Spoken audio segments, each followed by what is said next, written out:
Nightmares. Possibly the most common dream experience, by far the most memorable. In this episode, we will be examining not only how nightmares change us, but how we can use what they teach us to better our lives.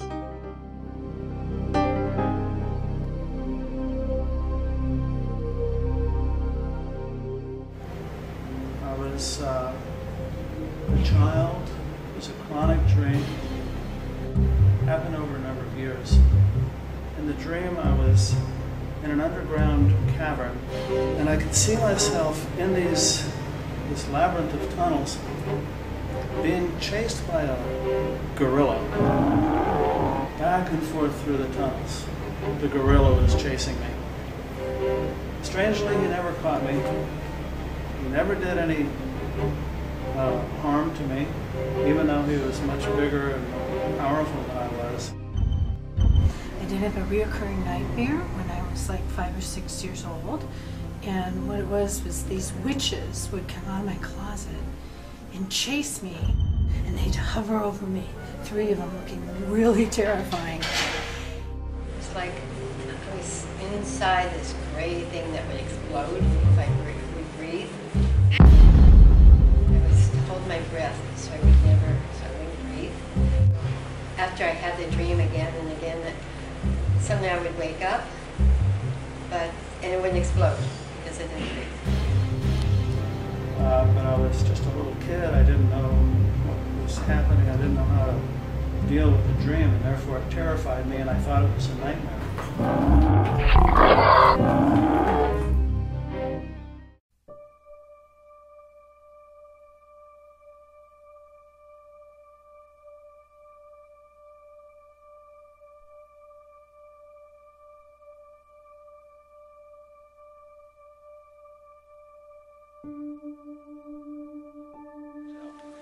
And if there's something in a dream that I find unpleasant, there's something I can do in my waking state to change that so that doesn't happen again, and that I can get more lucid in my dreams, that I can, my dreams can simplify and be more reasonable as I grow and reasonable, and they kind of reflect my own consciousness in my waking state.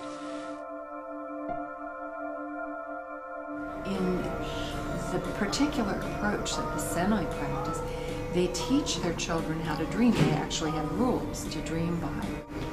And one of them is, if something scary is after you in a dream, you don't try to run away. You don't try to wake up. You turn around and face it. So if a Senoi child said, but it was a tiger, it would eat me up. It would, I had to get out of there. No, the tiger spirit wants you to face him and let his spirit become your helper. So they teach their children to face their fears within their dreams. What happened is I would think about this, and when I'd go to bed, and I would think, the witches only come in dreams. Then, finally, one time, I remember the night, I was about 7 years old,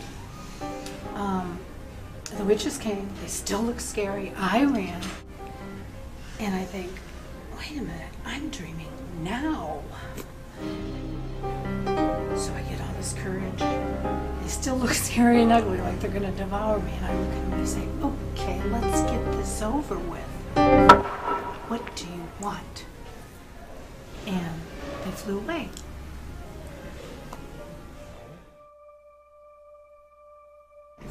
If you face it, you change your relationship to that scary image. And sometimes the tiger will shrink into a kitten. Just when you say, hey, you're a dream, you can't hurt me. Because years later, when I finally started studying dreams, started studying Jungian psychology, I looked back on that childhood dream and I realized that it was actually a prefiguration of something that I was going to have to do I was going to have to go down into the tunnels deliberately and consciously, the tunnels of the imagination, the tunnels of dreams, so to speak. And I realized that the gorilla was not an adversary or opponent or an enemy. The gorilla was actually an ally, if only I could realize that and come to terms with the gorilla, make friends with it, because he lived down there and he knew his way around. He could show me around the labyrinth of the tunnels as a guide. And so, in a certain sense, metaphorically, I did make friends with the gorilla, and I got comfortable down in those tunnels finally.